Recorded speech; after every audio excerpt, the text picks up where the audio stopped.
Hi friends, இன்றைக்கி நம்ம idli, dosa, chapati, puri, white ரைஸுக்கு ரொம்ப ஹெல்த்தியான அதே சமயம் டேஸ்ட்டாக இருக்கக்கூடிய ஒரு ரெசிபி ரெடி பண்ண போகிறோம். இதுக்கு நான் இந்த சுண்டலை 8 மணி நேரம் ஊற வச்சு எடுத்து குக்கரில் போட்டு 2 விசில் விட்டு இறக்கியிருக்கேன். இந்த கடலை பாருங்கள், மாவாட்டம் வெந்திருக்கு. சின்ன வெங்காயம் ஒரு 10லேருந்து 15 வெங்காயம் இந்த மாதிரி கட் பண்ணி எடுத்திருக்கேன். இதுக்கு தக்காளி நான் குட்டியாக 4 பழம் எடுத்து கட் பண்ணியிருக்கேன். பெரிய பழமாக இருந்தால் 2 பழம் கட் பண்ணால் போதும். இப்போ இதை எப்படி செய்கிறதுன்னு பார்க்கலாம் வாங்க. இதுக்கு தேவையான அளவு எண்ணெய் விட்டுக்கலாம். ஒரு 2.5 ஸ்பூனுக்கு விட்டுக்கலாம். எண்ணெய் காஞ்சிருச்சு. கொஞ்சமாக கடுகு உளுந்து சேர்த்துட்டு, கடுகு உளுந்து பொரிஞ்சிருச்சு. இப்போ இந்த வெங்காயத்தோடு சேர்த்துக்கலாம். கொஞ்சமாக கருவேப்பிலை இலைகள் சேர்த்துட்டு இதை நல்லா கலந்து விட்டுடலாம். இந்த வெங்காயம் கொஞ்சம் நல்லா வதங்கி வரட்டும். வெங்காயம் நல்லா வதங்கிடுச்சு. இப்போ தக்காளி சேர்த்துக்கலாம். இந்த தக்காளி வதங்கும் போதே கொஞ்சமாக மஞ்சள் பொடி, 3/4 ஸ்பூன் சாம்பார் தூள்,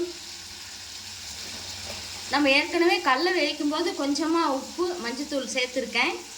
இப்போ இதுக்கு கல் உப்பு கொஞ்சம் சேர்த்துக்கலாம். இதை நல்லா கலந்து விட்டுக்கலாம். இந்த வெங்காயம் தக்காளி எல்லாமே கொஞ்ச நேரம் நல்லா அடுப்பை சிம்மில் வச்சு இது நல்லா வதங்கட்டும். அப்புறமா இதோட கடலை சேர்த்துக்கலாம். தக்காளி நல்லா வதங்கி வந்துருச்சு. இந்த சமயத்தில் நம்ம வேவிச்சு வச்சிருக்கிற கடலையை இதோட சேர்த்துக்கலாம். இது ஒரு நிமிஷம் அளவுக்கு இதுலேயே வதங்கட்டும். இந்த கடலையும் இந்த தக்காளி, இது உப்பு, காரெல்லாம் இதில் கடலையில் நல்லா கலந்து வரணும். அப்போ தான் நமக்கு சாப்பிடும்போது நல்ல சுவையாக இருக்கும். இது நல்லா கலந்து விட்டுட்டு அப்புறம் நமக்கு தண்ணி தேவைப்பட்டால் நான் இந்த கடலையில் வேக வைக்கும்போது மிச்சம் எடுத்து வச்சுருக்கிற தண்ணி வச்சுருக்கேன். அந்த தண்ணியவே இதில் கொஞ்சமாக சேர்த்துக்கலாம். நமக்கு தண்ணி தேவைப்பட்டுச்சுன்னா சேர்த்துக்கலாம், இல்லைன்னா இப்படியே கூட நம்ம எடுத்துக்கலாம். இது கொஞ்ச நேரம் இப்படி இருக்கட்டும், ஒரு நிமிஷத்துக்கு. இந்த உப்பு காரம்லாம் இந்த கடலையில் நல்லா கலந்துருக்கும். இப்போ நம்ம இதில் கொஞ்சமாக இந்த கடலையில் எடுத்து வச்ச தண்ணியவே இதில் சேர்த்துக்கலாம்.